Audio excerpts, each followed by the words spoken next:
I think it's not too much to say that Israel in the last month or two has been somewhat obsessed with the current 40th anniversary of the Yom Kippur War, which was, depending on which calendar you use, it started a week ago on Yom Kippur, or by the civil calendar on October 6th, 1973. The trauma it caused Israel is really unique, I'd say, in the country's history. About 2,650 Israeli soldiers were killed, and thousands or even tens of thousands of Arab soldiers. Many more thousands were wounded, and there is a sense now that enough time has passed that people are re-examining what actually happened. It's seen as the greatest disaster in Israel's history, and was recognized in some ways as that at the time.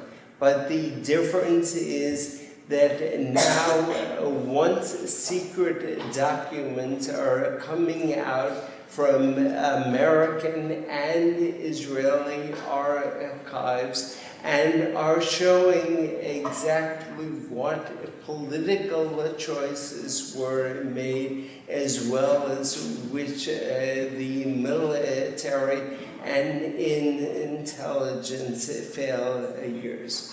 I think it's fair to say that Dr. Kipnis's book, which came out in Hebrew last year, is really dominating the discussion and debate in Israel, because it shows in, I'd say, chilling detail how President Sadat of Egypt tried over and over to warn Israel to make a peace, or he would start a war. And the attitude, which was called the conceptia, the conception was the Arabs would never dare to do it, and if they did, Israel would beat them, just as it did in 6 days in 1967.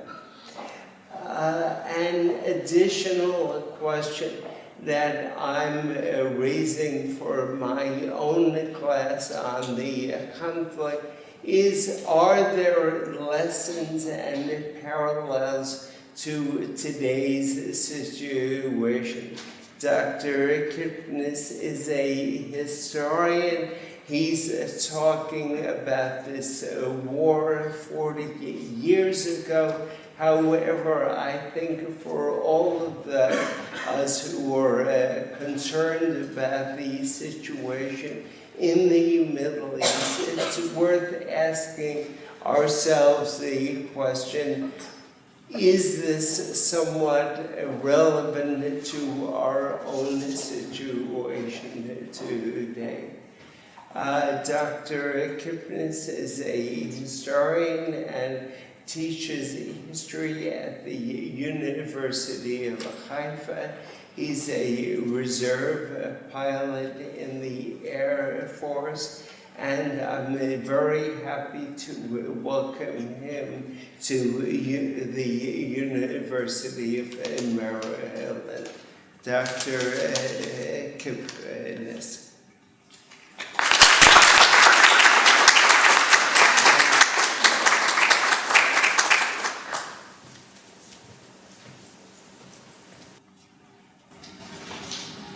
Good afternoon. Thank you very much, Paul, and thank you for your invitation. And thank you all to be here to listen. 1973 is the road to war. 40 years after events, we are experiencing a turning point in historical research and writing. And they are in process of change, preliminary to well-based writing. The documentation which has been added to other sources make it possible to update information that was public knowledge up to now. But principally, it is now possible to investigate events with a wider viewpoint and to free the memory from a certain narrative which has gained control and which was based on partial, subjective and very often incorrect and biased information.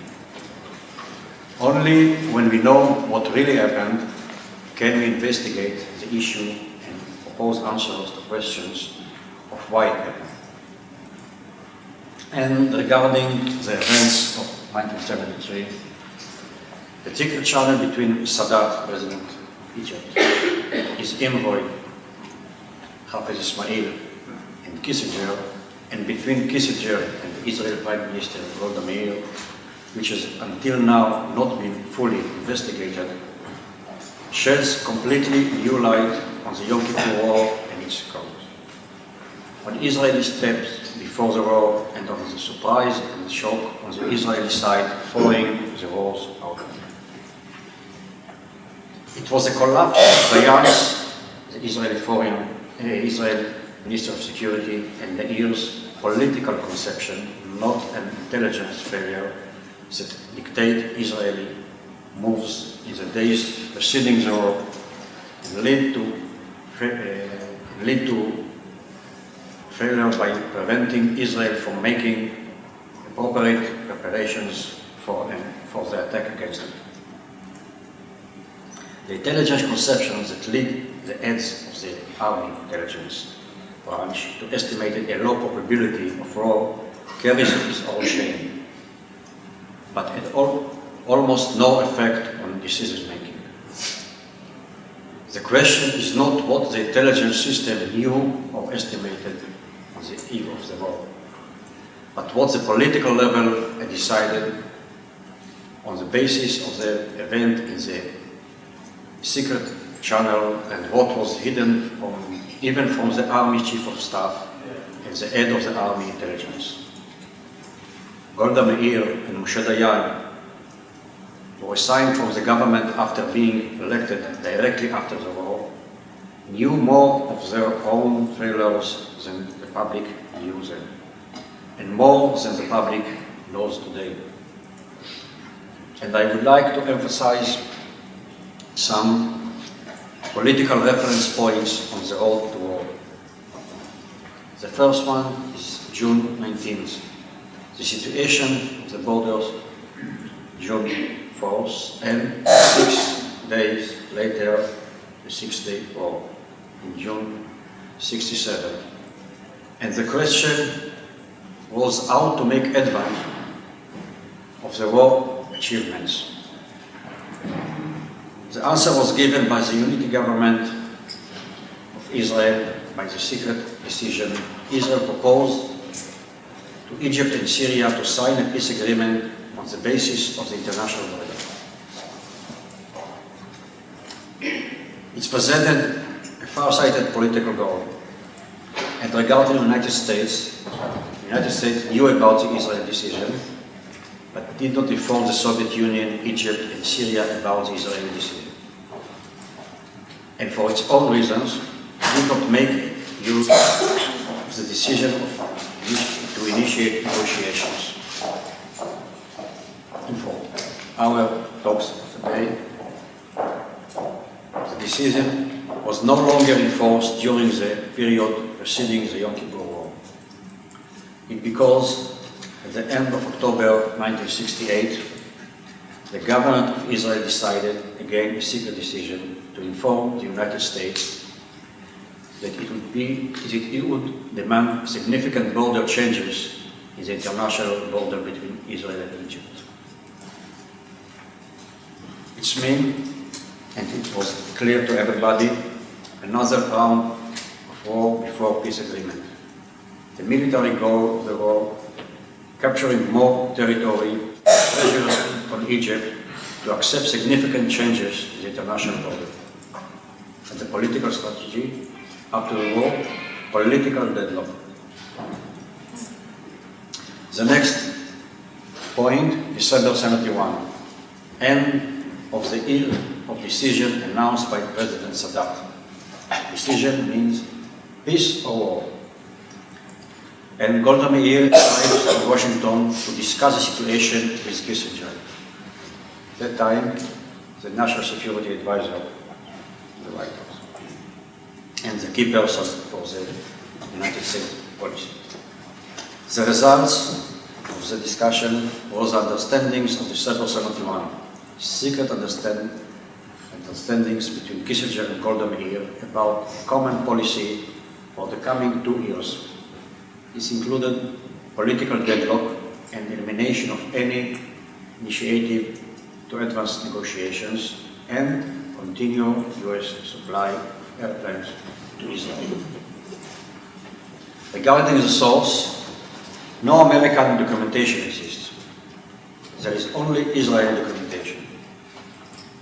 One of them, of December 71, of the meeting of Rabin, the Israeli ambassador in Washington, and Kissinger, to summarize the understandings of December 71. You can see, you can read the Hebrew, you can do it, but the translation, the ambassador met last night with Cardinal. Cardinal means Kissinger. And Uriah. Uriah means Alexander A.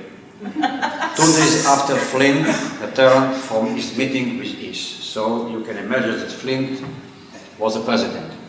This is the language.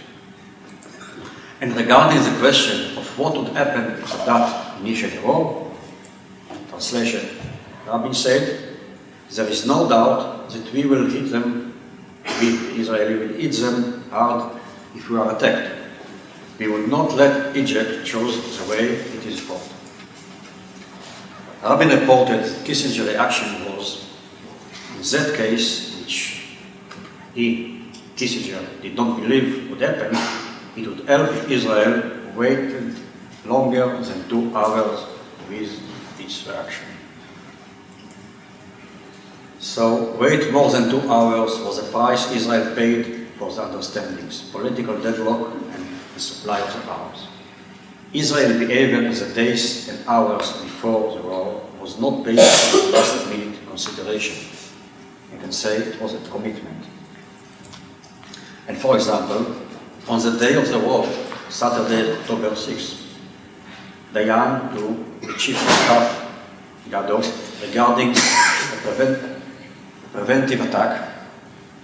In my evaluation, and this is important, he said, even if the Americans are 100% sure, they would not let us attack first. Very, very clear. And more, Dayan's reasons for opposing reserve mobilization on a large scale, because it is an act of war, and we cannot do it. The political reality of 73 was significantly different than that of the preceding years. Not more Cisco or not more Rogers initiative or plan, quite different. Sadat was operating on 2 parallel channels, and both were aimed at motivating a political process. The first, a secret political channel with Kissinger, not the State Department, but the White House, passing over the Secretary of State, Rogers. The second one, a military channel, preparing for a war whose military aim was limited. The political channel included dozens of messages, meetings and telephone calls. Gado, the Chief of Staff, Meir was the head of the Israeli military intelligence, and Meir, the head of the Israeli Mossad, knew that it was going on, but did not know the details. The army and the intelligence focused on the military level, on war and not on political intentions. It was in Kissinger's interest, both politically and personally, to advance the principles of Sadat's initiative. Kissinger formulated the general outline for a political process based on Sadat's initiative, presented it to President Nixon, and later to Israel as well. But Kissinger did not want to breach his secret understanding, his understanding of December 71, to freeze negotiation until the end of 1973. Nor did he want to clash with Golda Meir before the Israel election at the end of October 70. He gave in to her demand not to promote Sadat's initiative. Kissinger tried several times during the following months to change the Israeli attitude towards his outline and to convince Israel to accept it, but he met with refusal. Kissinger upheld the understandings of the September 71 and helped to maintain the political dialogue. The next point is on May 9, when Kissinger and Rabin met together. You can see in the background the American document, Memorandum of Conversation Rabin Kissinger, May 9, 1970. As a background, Haifa Israel on behalf of Sadat waited 8 months to meet Kissinger. On the last one of February, he came to Washington, met the President and the Secretary Rogers. It was known to everybody. But 2 days later, a secret meeting on February 25-26 with Kissinger. Kissinger received this meeting Sadat's groundbreaking initiative to achieve a peace agreement between Egypt and Israel until September 73. At the end of the second day of the meeting, Kissinger spoke with the President and told him, by September 1st, we have 2 things going, internal settlement and direct negotiations, and it will look lovely.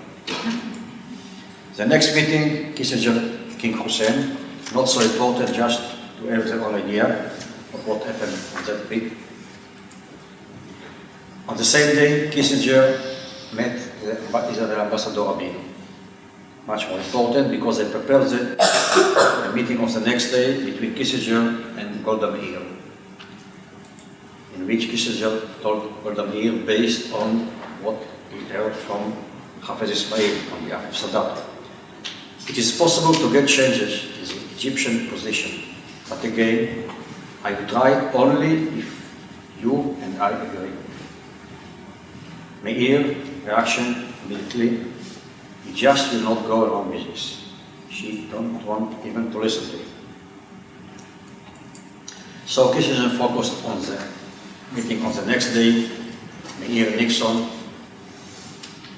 Kissinger was the director, and they arranged everything. So the most important meeting is the meeting of March 9, Kissinger Rabin, and the telephone conversation between Kissinger and Rabin on the next day.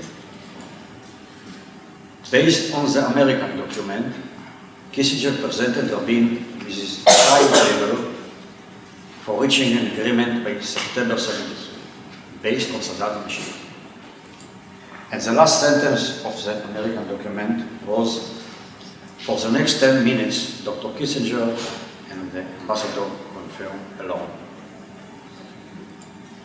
So, based on the Israeli document, we know what happened. Kissinger also presented Rabin with the details of his outline. The translation, the discussion began with Rodman, who was the assistant of Kissinger, but after 10 minutes, Shaul, now Kissinger is Shaul, asked him to leave the room and we remain alone. Rabin explained the details of Kissinger's outline to Meir and ended his explanation. Kissinger summarized all of his expectations for concessions from the Prime Minister in the question: would we, Israel, be willing to deviate from our position of demanding significant border changes to the international border? And Rabin, after another conversation with the Prime Minister, reported, I called Shaul Kissinger and let him know that there was no change in Israel's position. And you can see the American document about the telecom, Rabin and Kissinger, and you can read Rabin, I tried my best 2 hours, and later I believe that I have tried my best to explain it. The next point, Memorandum of Conversation, May 1773. A week before the second meeting between Hafez Ismail and Kissinger, nearby Paris.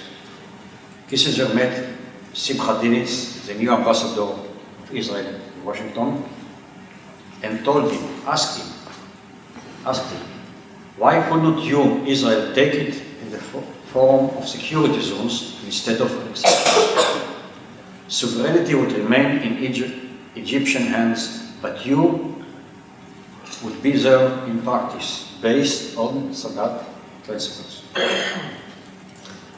And Kissinger tried to understand, my estimate of what you want is straight line west from El Arish to Ras Muhammad, to Sharm el-Sheikh. It's mean annexation.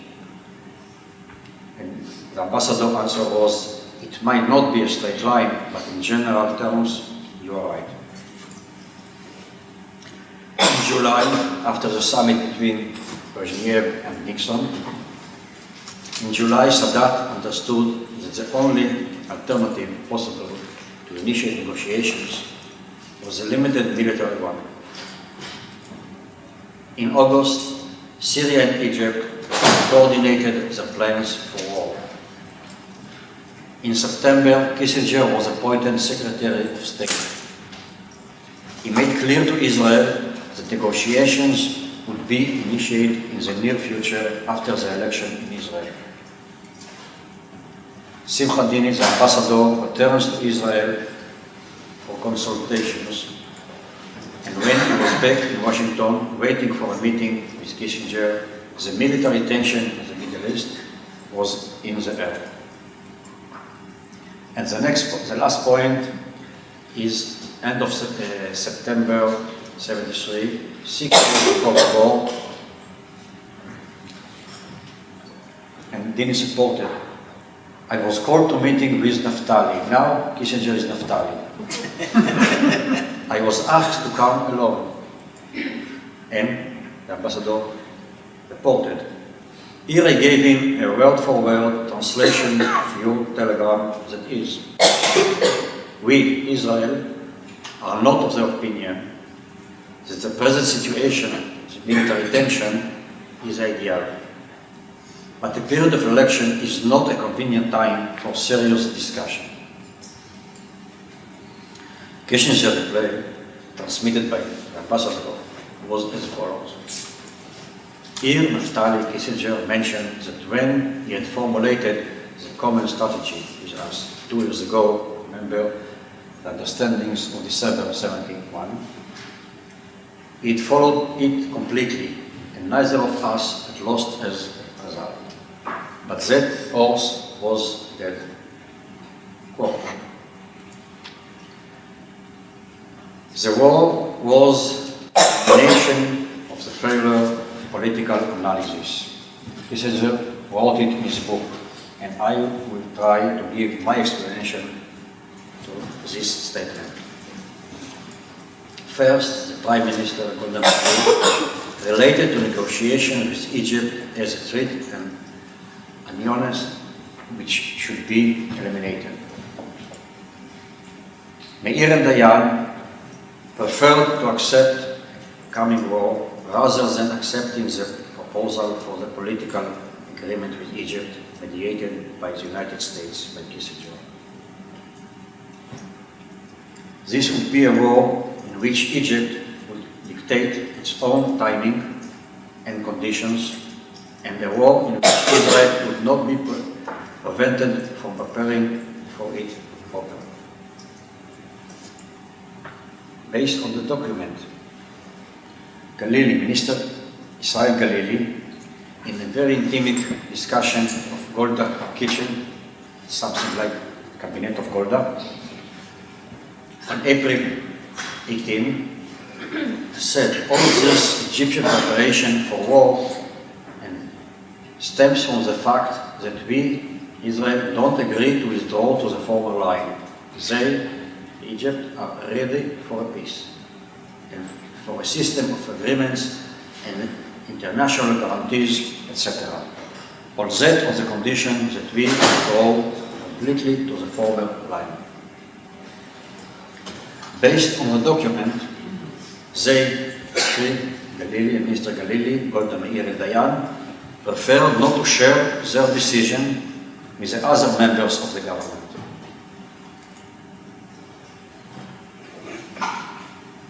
The next point is the days before the war, the political conception, which assumed that Sadat would not attack due to political calculation, collapsed.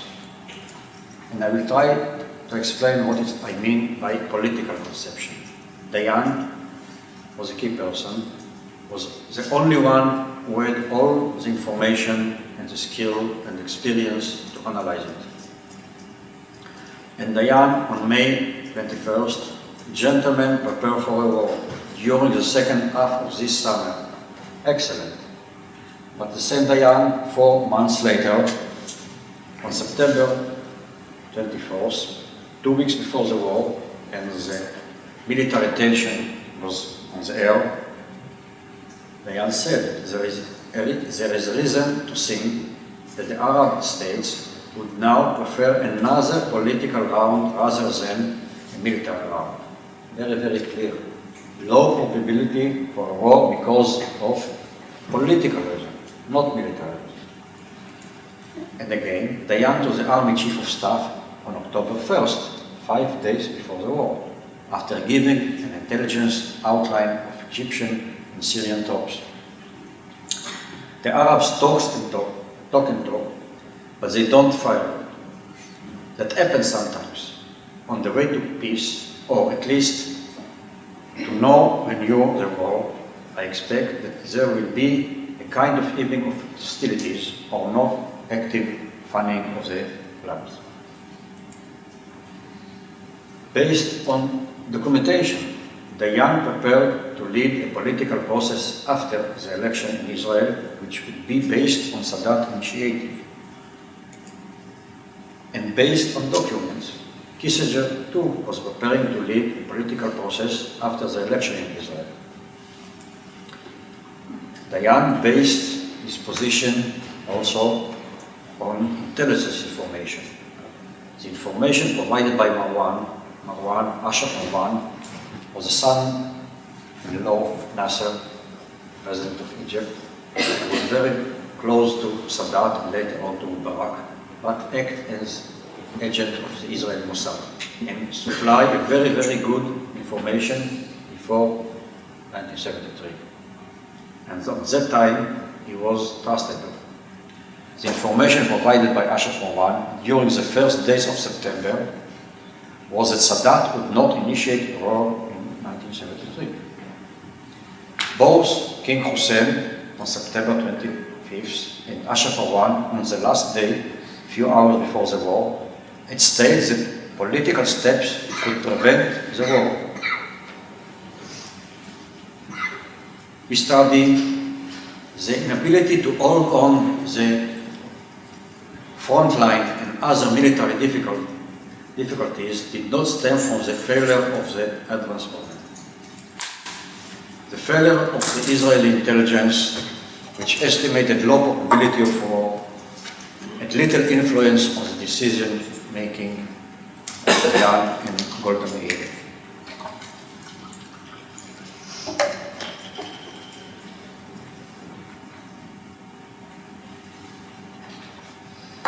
conduct and the actions of Golda, Meir and Dayan in the days preceding the war were based on the political consideration. A. Sadat's goal was political and therefore there was low probability that he would attack. I have already explained it. B. They attempted to encourage calm in order to avoid calling up the reserves and arousing an escalation of tension just before elections. Domestic. And C. They attempt to encourage calm so that Kissinger would not initiate political moves. And commitment. Wait longer than 2 hours. Remember. The next, in Israel, they were certain of the results of the war, if it did break out. But Meir and Dayan did not want war to break out in October because of the elections. Their messages to the United States and to the Army Chief of Staff in Israel, if you want, to the press too, remained calm. Even in the final moments, on Saturday, the day of the war, even in the final moments before the war, Meir, Dayan and Galili preferred quite diplomatic steps to prevent it, rather than proper military deployment. Even if the proper warning, as they opt to have, had been received, approval to call up the reserve and move them to the front would not have been given. Approval for a preventive air force attack would not have been given. As a conclusion, in 1973, the belligerent political and military pattern of thinking collapsed. What I mean? The conception that there was no need to support military superiority with peace agreement collapsed. 1973. The attitude that military superiority, advance warning, and the political support of the United States would prevent war collapsed. The attitude that military superiority, advance warning, would prevent loss of control over the security system collapsed. In 1973, the sense that time was working in Israel's favor collapsed. As an epilogue for my private story, last year, almost 40 years later, on Yom Kippur 2012, I was away from home. When I returned the following day, I found a voice message with the following record message on my voicemail. Yigal, this is Tzvi Zamir, the head of the Mossad. I wanted to call and tell you that I started reading your book on Yom Kippur. First of all, I want to fully justify what you emphasized in the meetings between us about how unfortunate it was that decisions were not made as a result of political military discussions. I am convinced that that was a serious error. I think that it's me, the Chief of Staff, Elazar, Dado, Eli Zeira, the head of the military intelligence, and Tzvi Zamir, the head of the Mossad. I think that we perhaps would have also made some other contributions, if I had only known. And I'm going to search through the letters I received from Yitzhak Rabin, the ambassador, and his friend. But I don't think he told me anything about that in detail. And thank you and goodbye, etc. Zamir's words testify to the complexity of the discourse between decision makers in the political system and higher military levels and intelligence. But this episode also testifies to another dimension. 40 years after the war, there has been a turning point in historical writing and research. And regarding investigation of the events of separation, particularly those which led up to the war, we are now at this turning point. This is why I said that we have to study what happens first, then we can try to answer why. And from the standpoint of Israel, the war was first of all a political failure of senior decision makers. And some sentence to make the connection between 73 and nowadays, 40 years later. As a historian, the fear of facing a judgment by future generations is one of the tools with which the public can defend itself against responsible leaders, and we should make use of it. It is important for the Israeli prime ministers, like all other leaders, to understand that if their priorities concern others than the good of the state, their failures will be revealed and retold again and again to coming generation. And I must add that it is important for the American government to recognize the trait of historical judgment as well. Thank you very much.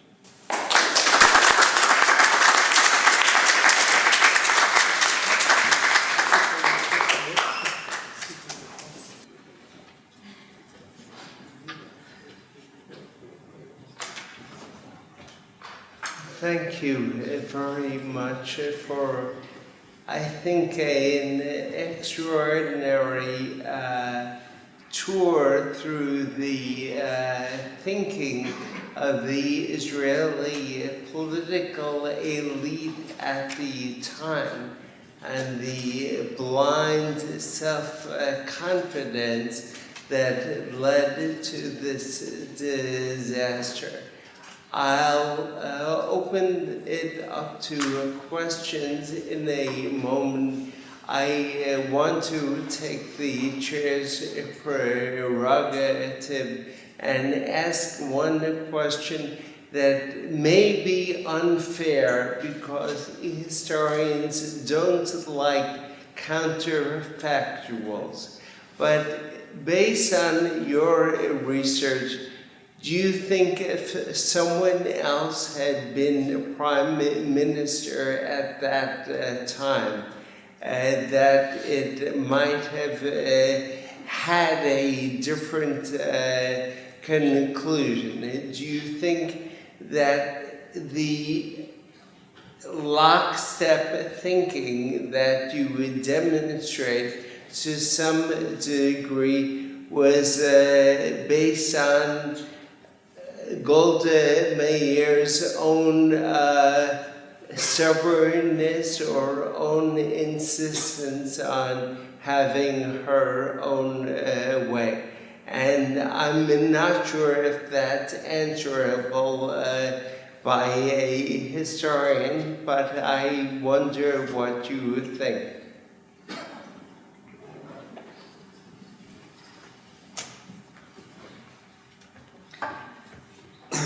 I agree there is no if in history. You never know what will be happen if.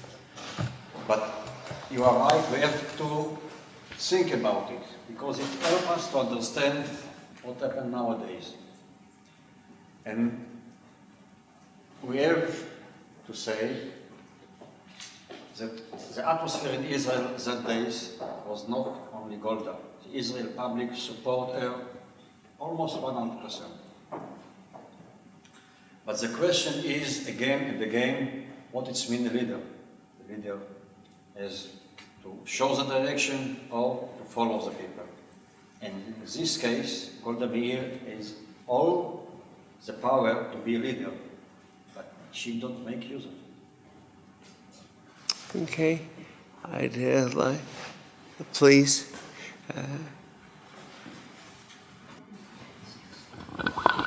So Yigal, what you're talking about here is really extraordinary, having grown up in Israel at that time. So I want to focus my question on how was it kept a secret for all these years, and let me, for all these 40 years.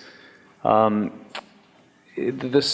story that you tell is that actually a lot of people in Israel knew about this, about the secret agreement, the rejection of the Sadat overture, and then the secret agreement of 1971. There was Golda Meir who knew about it, Rabin knew about it, Dinitz knew about it, Galili knew about it, and probably several of their aides and friends. So there's several dozen people just on the Israeli side who knew about it. Okay, you're shaking your head. Maybe not, several dozen, okay. So, but I want to hear, in Israel, people talk, the stories get out after a few years, as we know. So how did this stay so secret for so many years?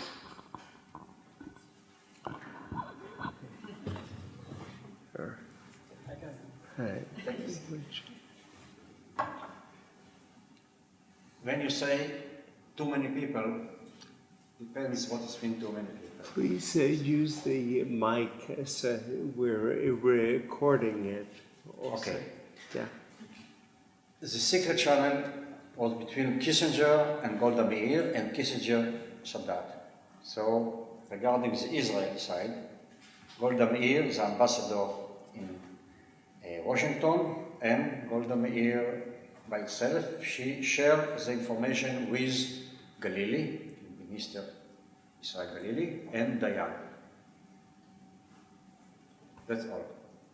So nobody knew, even as I said, the heads of the intelligence. They knew that something happened, there is a challenge, but not the details. And the details is very, very important. For example, if the head of the intelligence did not know that Sadat, I did not say it, but Sadat or Haifa Israel on behalf of Sadat on February told Kissinger that he don't want the election in Israel in October will make to delay the negotiation.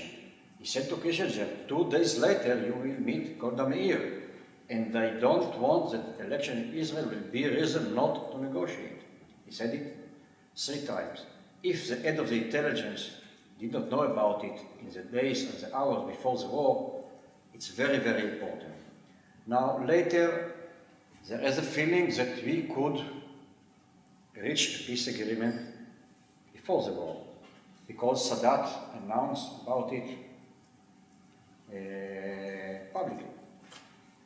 But nobody knew how much serious it was, and nobody knew the details of. And when you read and listen to the source, so it makes the difference when we know something and what happened in the reality. So as I understand, this is the main switch of the balance between the military, the narrative on the military aspect and the narrative on political aspect.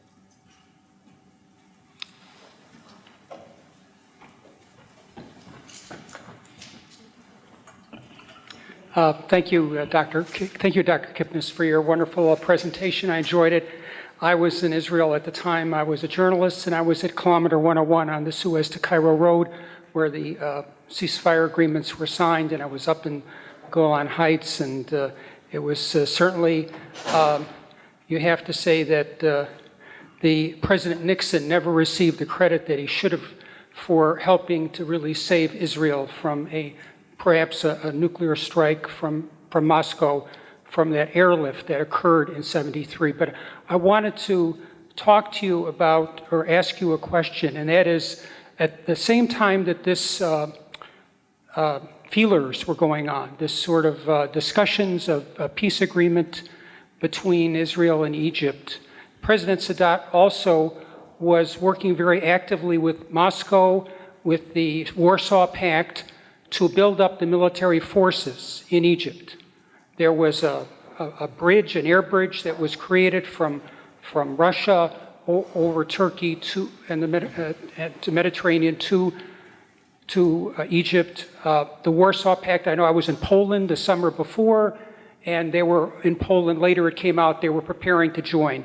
So could you tell us a little bit about the equation now that what was the role of the Soviet Union at that time, and was Sadat engaged in some sort of double entendre here where he was claiming that he wanted peace with Israel at the same time that he was working very actively with the Warsaw Pact and with Russia to make a massive military buildup.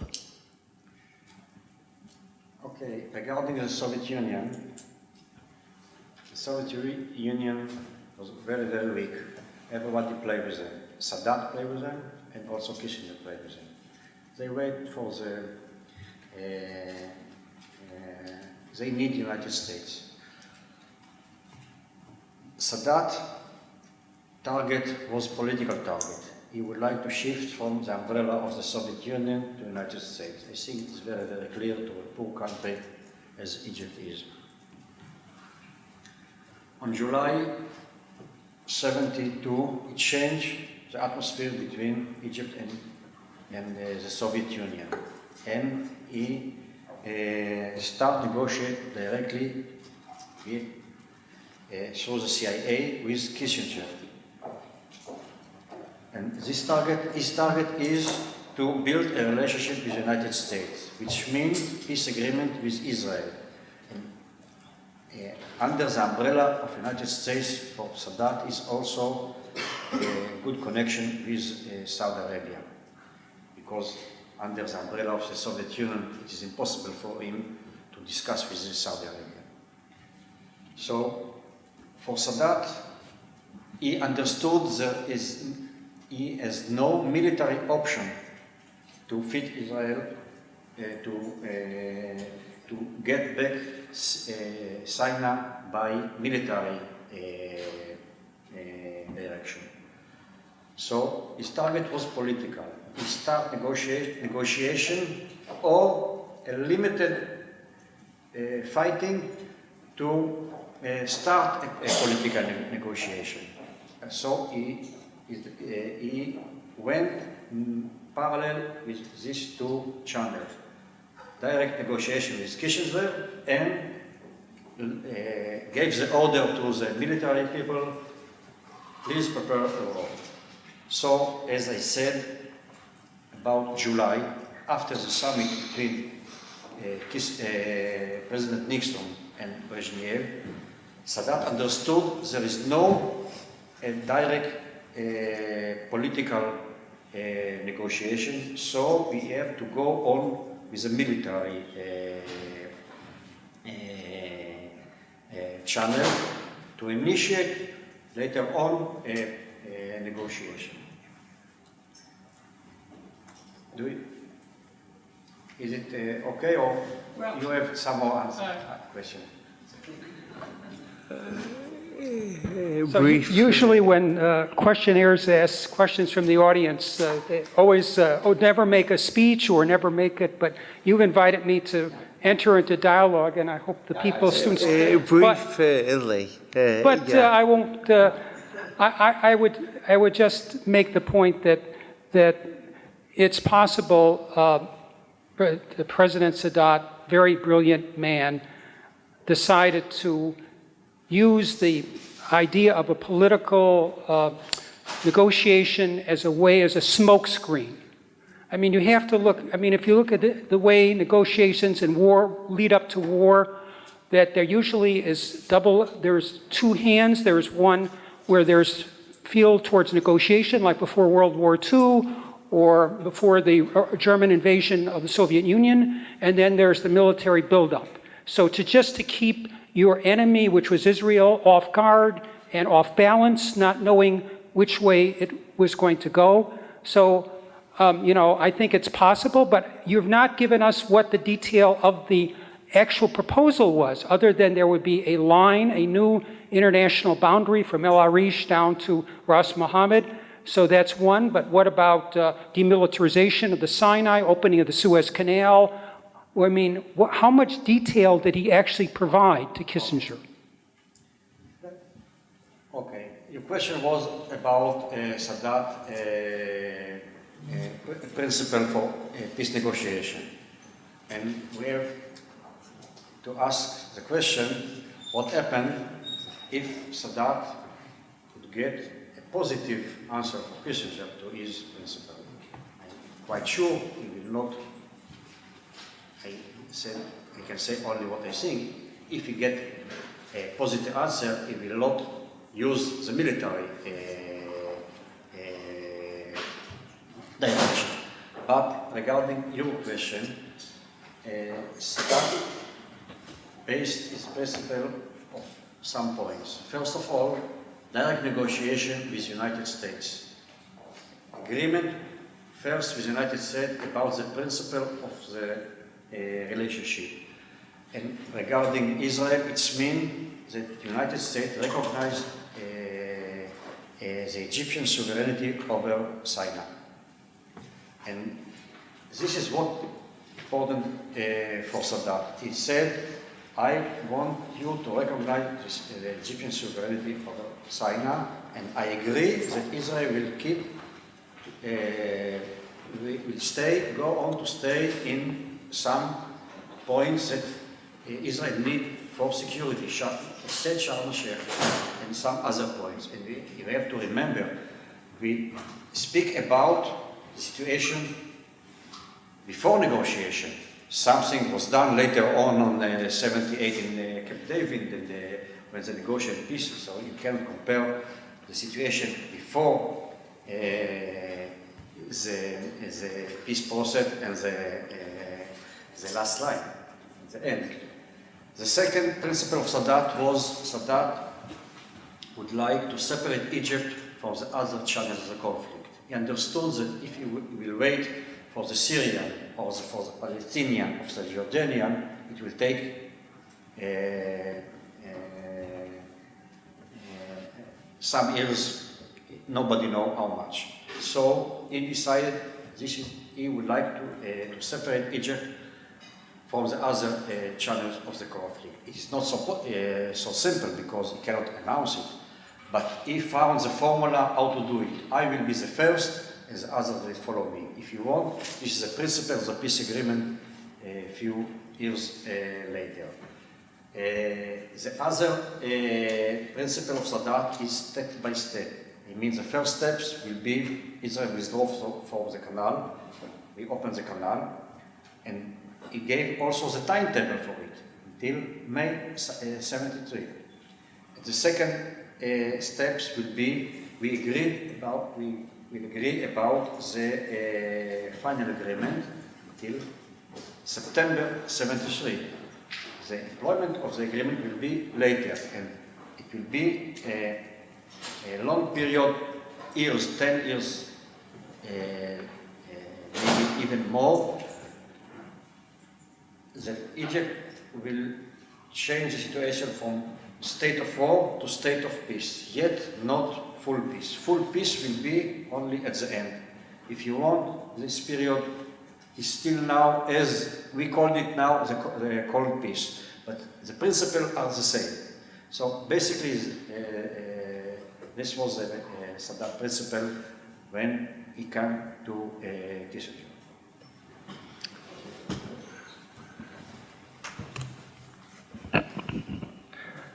First, when I saw the slide, I saw September 11, 3 plus 7 plus 1 is 11, and number 9 is September, and I think that Yom Kippur War 1973 for Israel, it's like September 11 for United States, and the red color of the blood that both sides, the Egyptian and the Israeli and the Syrian, lost, make some symbol of the red color that you choose. My question is about the structure of the Israeli government in before 1973.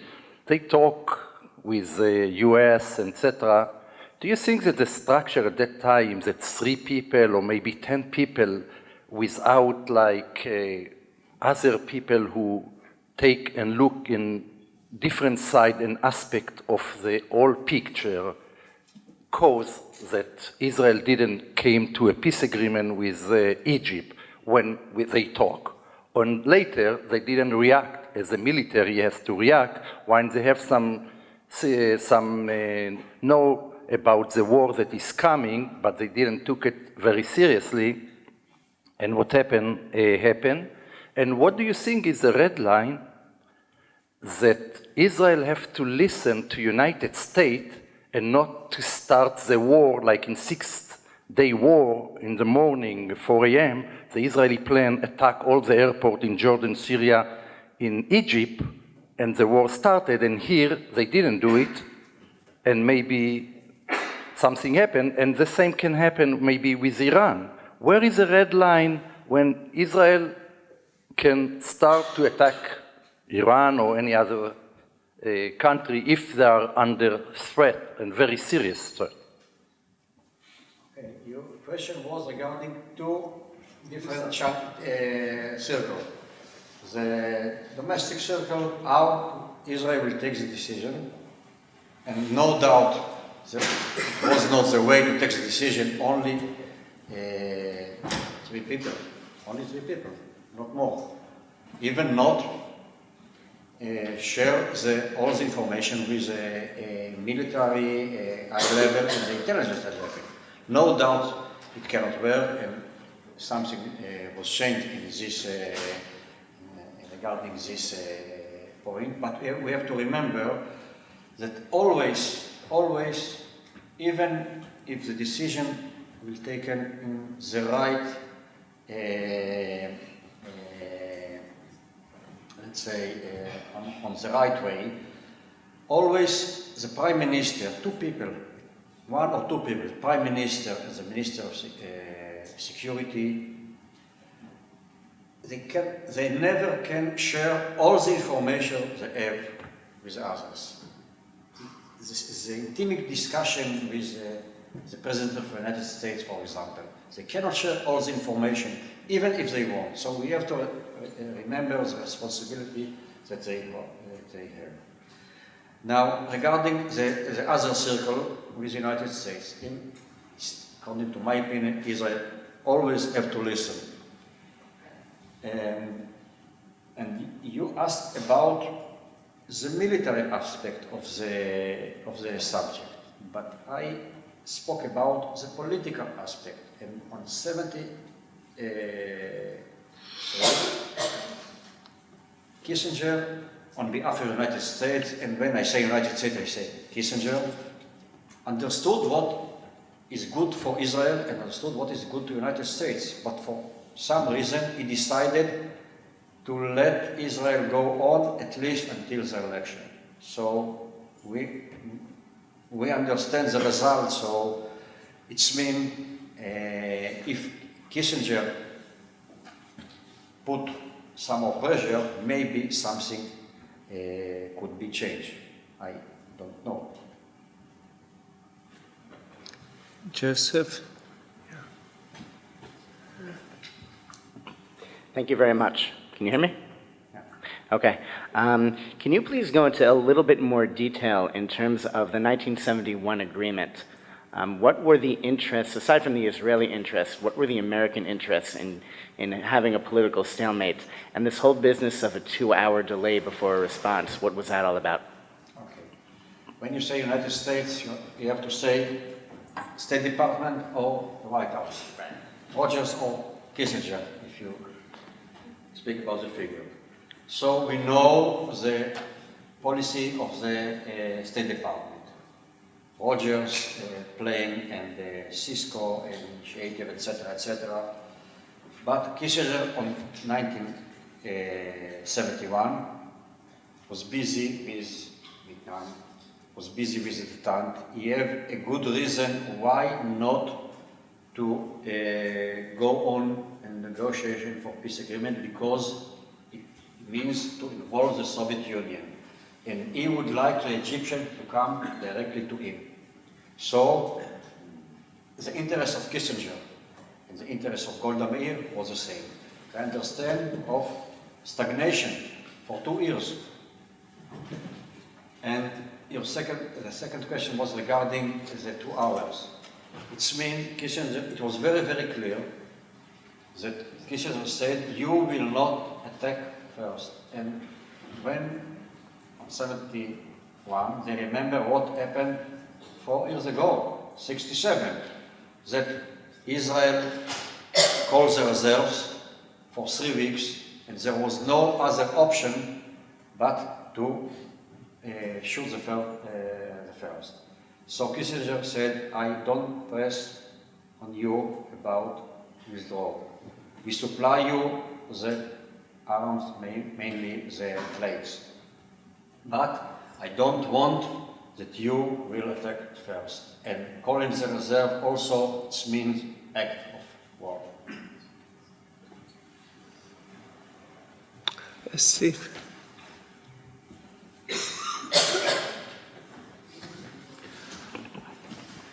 You said there was a period in the aftermath of the '67 war when there was a secret Israeli government decision that they could offer peace based on the, I guess, international borders to Syria and Egypt. And they let the United States know this, and they did not let Syria and Egypt know this. And then by the end of 1968, this was withdrawn, and there were territorial aspirations concerning the Sinai, at least, and I would assume the Golan on the Syrian side. They didn't discuss the Golan.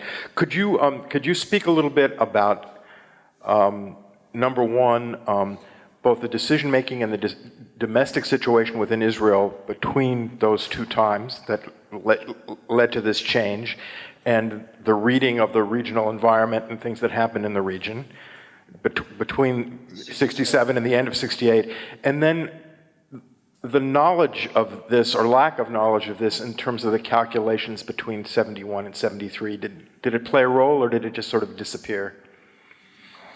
Regarding 67, as I said, it was a secret Israeli decision. It was fair to the United States, and as I said, the United States did not use it. I'm not sure that it is an option to make a peace agreement in 67. That's understood. He have to do it, but he said, I can't do it. So even the United States do something, I don't believe it can work.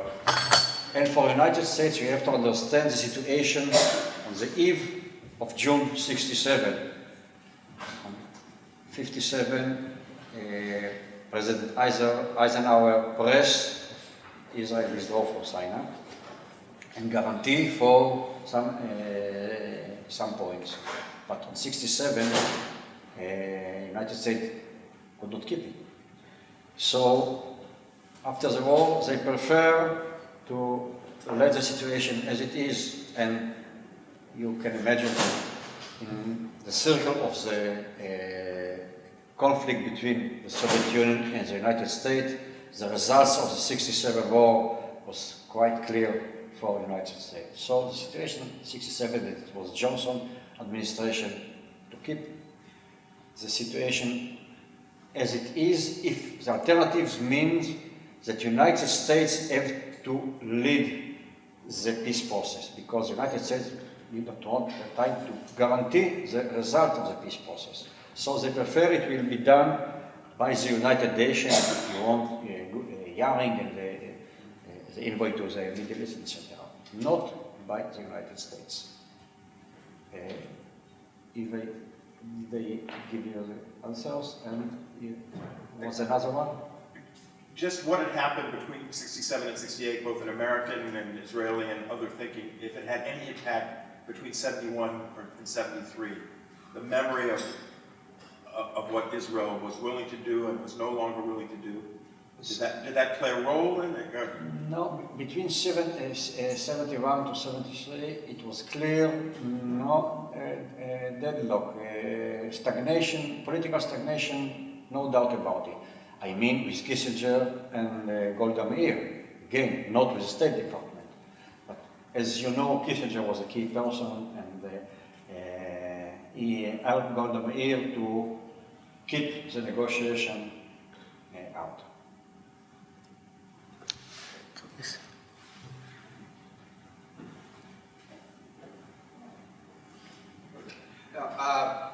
I was wondering if, since later when peace was actually made, Can you go to your words will be immortal?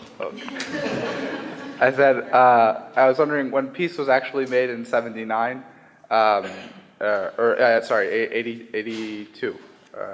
79. 79. Yeah. Yeah.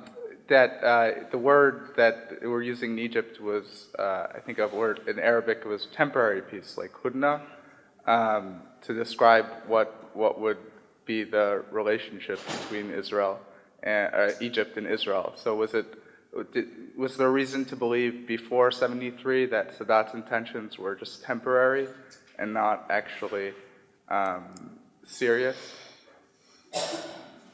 I think that Sadat is serious.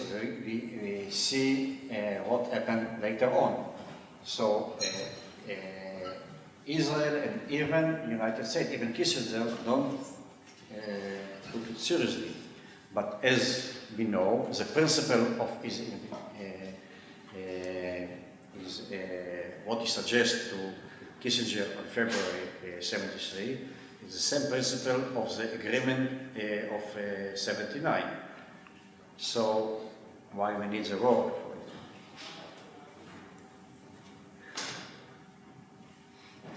Uh, I want to ask a question about an event that happened here, not far from here, in the United States, in Bethesda, Maryland. In July 1st, Joe Alon, the Air Force attaché, diplomat in the Israeli embassy, was killed, was murdered, like shot to death in the middle of the night. Is this related? I know there's a lot of conspiracy stories about it, but what is your gut feeling about it? nothing with war. I base it positively on the document. So we don't know what happened with Joe Alon. I know him personally. But there is no connection with Yom Kippur War.